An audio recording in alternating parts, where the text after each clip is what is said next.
we are feeling extremely grateful and blessed that we are sitting next to your company and under the shadow of the gorgeous face of Adi Yogi. But what is the… Isn't he wonderful? Yes, it is. There is a moon, there is a snake, but what does Adi Yogi represent? What does that moon on his head and snake around his neck represent? As you know, Adi Yogi means the first yogi. How does someone become a yogi? You are sitting here, when you sit here, you think you're a world by yourself.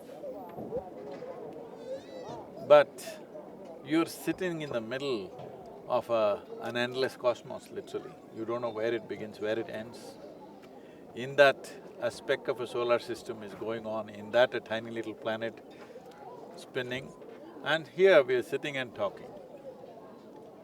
So obviously, without the cooperation of a million forces, which are keeping you and me on the chair right now, if the planet spins a little faster, Yes. both of us will fly off, okay? So there are so many things which are making us happen, which most people are unconscious of. If you close your mouth and hold your nose for 2 minutes, you know that you are not all integrated, you have to be in touch with the atmosphere around you. This is not just about breath, every particle in this body is like this. This is a living cosmos, you're just a bubble in that. But there is no such experience because creation is magnanimous enough to give you a sense of individuality. But if you do not realize the cosmic nature of who you are, your individuality will suffocate you and kill you within yourself. Doesn't matter what you do, you will be incomplete and insufficient in your own experience, forget about other people. So yoga or becoming a yogi means your perception has risen to a point where you distinctly experience that you're a part of everything, not as an idea, not as a thought, not something that you believe in, it's a living experience. See, right now, this very body, it's just the food that you've eaten, right? What was soil became food, what was food became flesh and bone.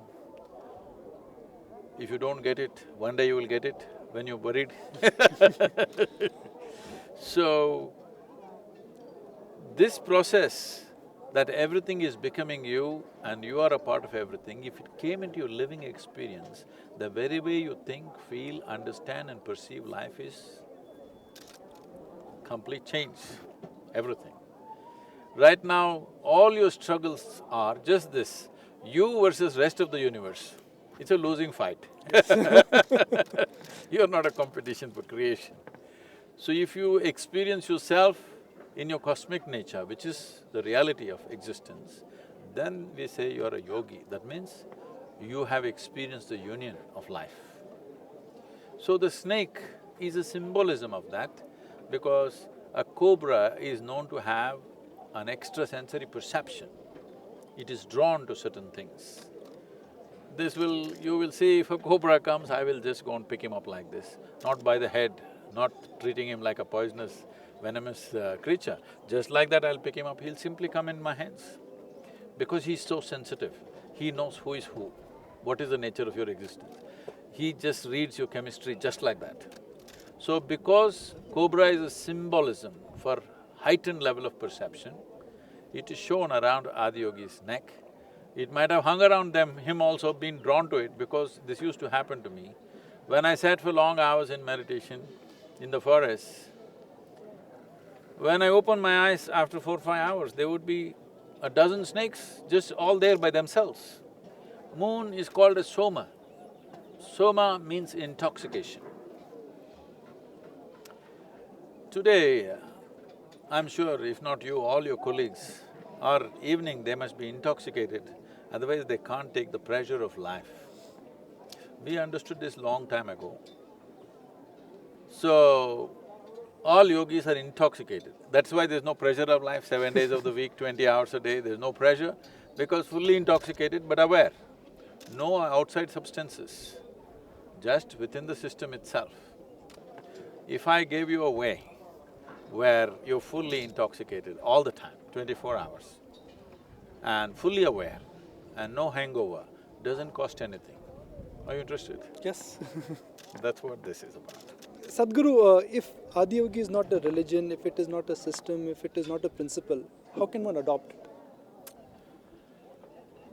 This 112 feet is to symbolically represent the 112 methods that he gave. He propounded a science as to what is the nature of human mechanism and its relationship with the cosmic mechanism. But science is of no use to people, except for those who want to know. It's only technology. Today people think they are scientific if they know how to use iPhone. Okay? This is a piece of technology. So because there is an offshoot of technology, people are appreciating science. Otherwise, suppose science did not produce any technology, nobody would be interested in science, at least most people. A few people who really want to know what is the nature of things, they would be. But most of the population would have nothing to do with science, nobody would fund it, nobody would sponsor it, nothing would happen. Yeah. Yes? Only because of offshoot of technology. So he came up with 112 methods, technologies for well-being.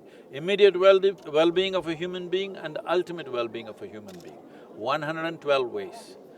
So to honor that and to symbolize that is why 112 feet tall. So he did not teach you a philosophy, nor a teaching, nor an ideology, nor a belief system, a science and a technology. Why I'm insisting technology is, the nature of technology is such, you don't have to believe it, you don't have to carry it on your head, you just have to learn to use it.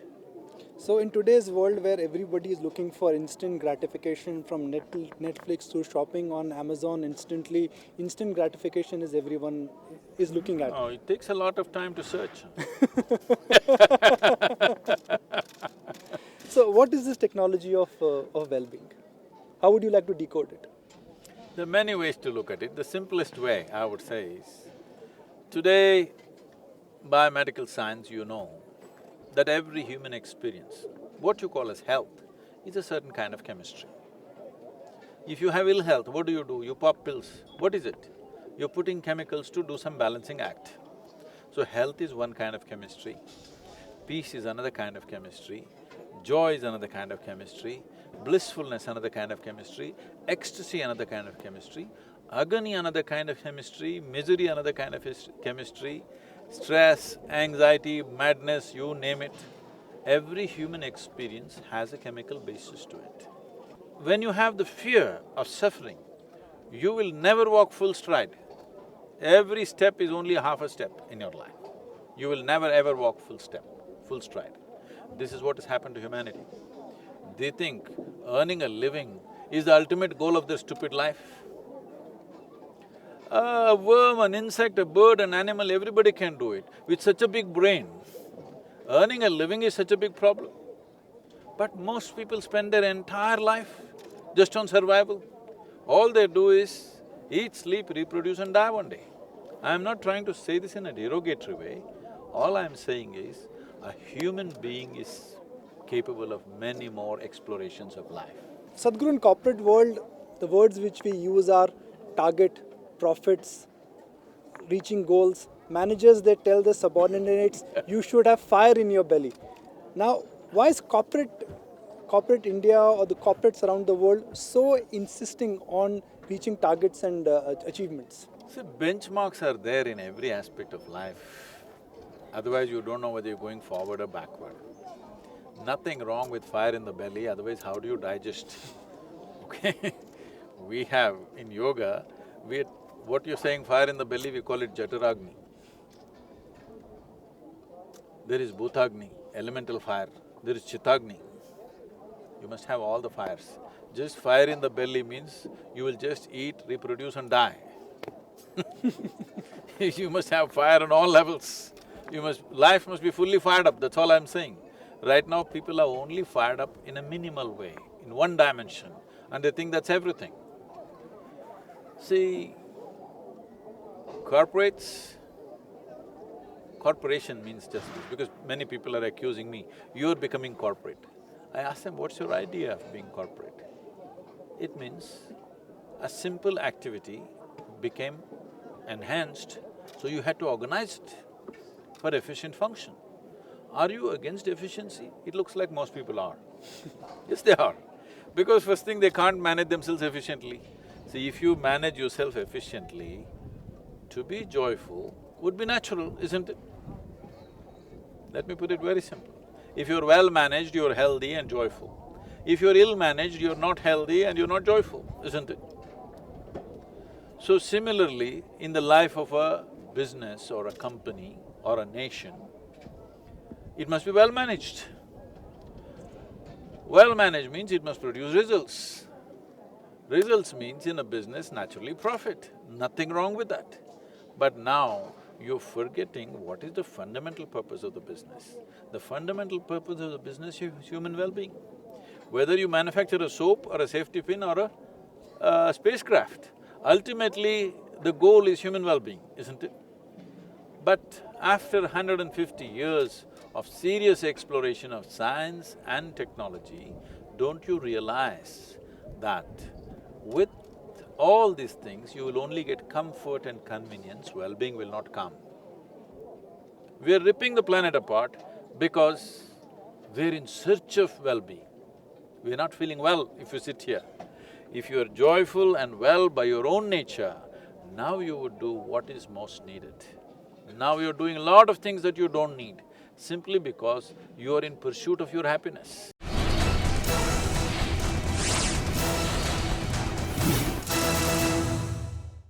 Sadhguru, the current generation is a blessed generation, both in terms of per capita income, food, no big wars are happening. How come the happiness quotient is at a record low? Nobody around me is happy. See, every generation, for whatever they know best at that time, everything is great for some people. But some people go through horrors. Yes, definitely wars and those kind of strife kind of situations are a different thing, it'll suck everybody into it. But that's not happening all the time. Unfortunately, a lot of those situations have happened in the world, but that's not happening all the time everywhere. It happens sometime in some places. Leave those extreme situations. Those things we have to fix in the world, that those things don't happen. Somebody has serious ill health, leave that also, because they have a good excuse to be unhappy. But I'm telling you, there are more people on the planet who are healthy and unhappy. Your own mind, for example. Your mind, intellect, would you like it sharp or blunt? Sure. Make a quick choice. Sharp. So once you have a sharp instrument, you must also know how to hold it. If you hold it the wrong way, it'll hurt. Tell me, has anybody hurt you as much as your own mind hurts you? No. All your suffering is entirely mental, isn't it? So the problem is just this, you've been given a sharp instrument and you don't know how to hold it. Sadhguru, let's talk about leadership. In the past, you've mentioned that we've had religious leaders, we've had business leaders, and the way world is moving now, a businessman is the most powerful man on this earth. US President John Trump was a businessman. So what does that indicate which way world is moving? I've been saying this for last 20 years. You just watch it in the next 10–15 years, economic and business leadership will be the most prominent, but well, I didn't think Trump will become the president, but even otherwise, even if you don't become a president, the businesses today largely decide where a nation will go. The success of a nation is no more dependent upon its military success or its political success. It is dependent on its business success. How successful the businesses in a nation are, that's how successful a nation is. So definitely economic activity is going to take the forefront in the coming decades. So, business leaders have to gear up for this, because right now, they are wearing an albatross around their neck. Because they have this image that business leaders, as you already said, business leaders are only interested in grab and run. They're not interested in creating something. Profit is their only thing. Milk the world somehow, doesn't matter what happens to the cow. This is the image they have. But we must understand that attitude was okay when business used to be a small activity. Today, many businesses are as large as nations.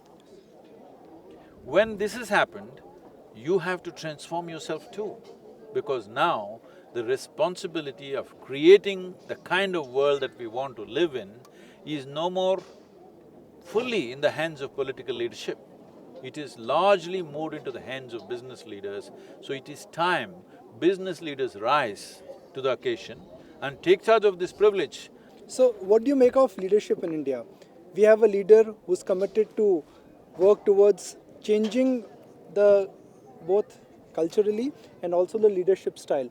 Finally, India seems to be moving on the right path and it has become corruption-free. It's not become corruption-free.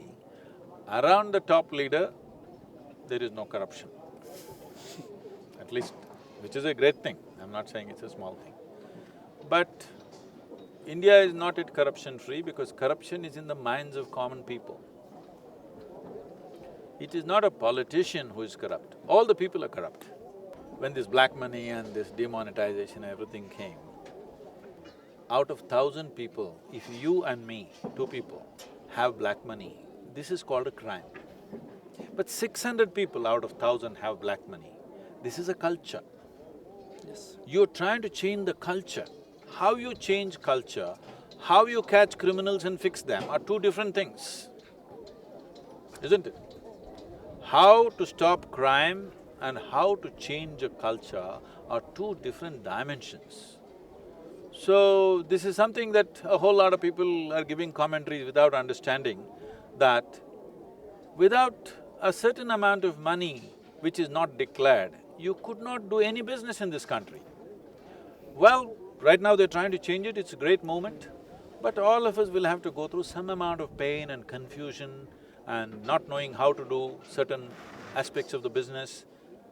This is the transition state that we are in. But because of technology, as the Prime Minister is continuously insisting, digitize everything, because this is a simple way of bypassing the corruption. It is not 100% solution, I don't believe that, but it could solve lot of things. Sadhguru, if I look at the largest industries in the world, one is arms and ammunition followed by pharma. They both are opposite ends of the spectrum. One is for destroying, other is for healing, and they both are growing.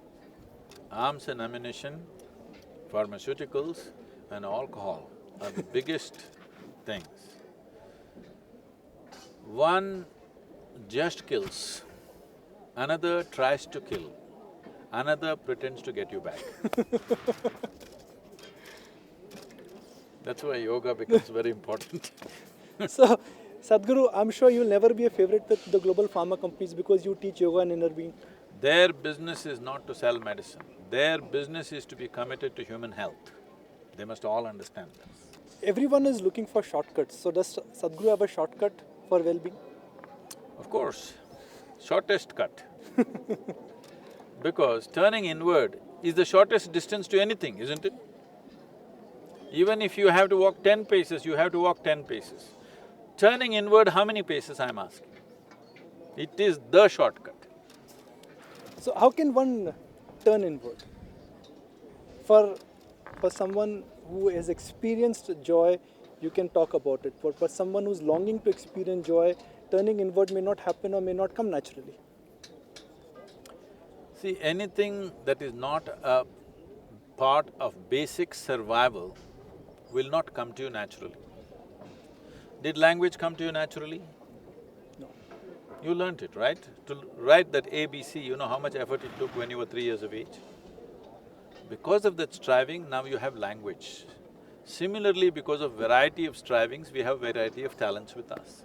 Similarly, turning inward also will need little bit of striving because it is not a part of basic survival process. Anyway, you know how to eat, how to defecate, how to do these things because this is part of survival process. This comes to you physiologically. But anything beyond survival needs striving, otherwise how will it come? So in a society, to create that dimension, a question which has puzzled me is that what is the difference between need and greed? I have a need, I have a compulsion, but I'm not greedy. What I have is need, what you have is greed. Because it's always like that. What I want is normal need, what you want is greed. Let's not use such words. The thing is just this. We are always trying to fix things the wrong way. Can I tell you a joke? Yes. Joke allowed on a Yes, business yes. channel? Because you're dead serious. On a certain day, a man got very drunk and he somehow reached home, crawled up, and when he was going up, he fell on the staircase and hurt himself all over the face. So he went and looked at himself in the mirror. Face was a mess. So he opened the medicine cabinet and fixed himself up with plaster, band-aid, whatever. And he crawled into the bed and wife was fast asleep. Morning she got up and she saw that he's come and is smelling of drink. So she screamed and threw a bucket full of cold water on him and said, "You fool, once again drinking." He said, "No, honey, 6 months ago I promised you, since then I haven't touched a drop." Then the wife grabbed him by the shirt and took him into the bathroom and showed him all the plaster was on the mirror. This is what you're trying to do. So, What happens from within? You're trying to fix it outside, it'll never work. so Sadhguru, Isha Foundation started as a thought, it became your mission, and soon it will become a revolution. What do you think is your biggest achievement so far? Let me talk about the biggest failure. Because I don't think I've achieved anything. Because I never had any intention of achieving anything. When this first happened to me, I simply sat in one place and every cell in my body was dripping ecstasy. And 2-3 days of being soaked in ecstasy, I thought, this is it. I thought I've really discovered something because I had in my experience. I didn't know anybody else before me had experienced it because I had no spiritual basis of any kind, I was just living wild. So on that day I thought, I made a kind of a plan in my mind. In 2.5 years' time, I'm going to make the entire world ecstatic. Because it's so simple, if you don't mess with your mind, you're ecstatic. If you just learn how to keep your hands off your mind, if you sit here, you will see this life will overflow in exuberance. I thought, 2.5, 3 years' time is a reasonable amount of time. 35 years. We might have touched 100, 200 million people, but that is not my world. My world is 7.3 billion people. So you must ask me what is the biggest failure. This is my biggest failure. Sadhguru, we are really blessed and eternally grateful to you that your foundation invited us over, and I sincerely hope that what started as a thought, Adi Yogi, will soon become a revolution. Thank you very much.